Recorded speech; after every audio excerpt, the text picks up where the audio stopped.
সাইডে সাইডে সাইডে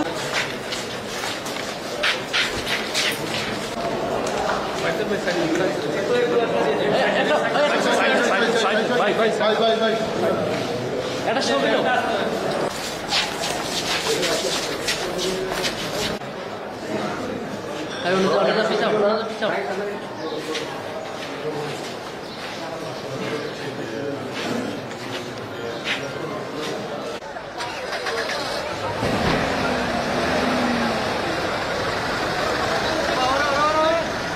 আজকে কয়েকদিনের রিমান্ড আবেদন করেছেন?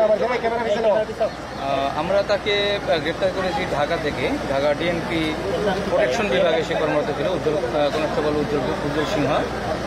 সে গত 1/11/2024 তারিখে পশ্চিমবঙ্গে চলে যায় ডিএমপিতে।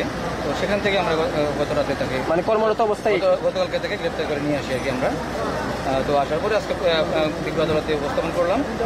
আমরা 7 দিনের রিমান্ডের আবেদন দিয়েছি। বিজ্ঞ আদালত সন্তুষ্ট হয়ে 5 দিনের পুলিশ রিমান্ড মঞ্জুর করেছে। আমরা তাকে নিয়ে যাবো এবং নিয়ে যেয়ে তাকে জিজ্ঞাসাবাদ করে আমরা ঘটনার রহস্য উদ্ঘাটন।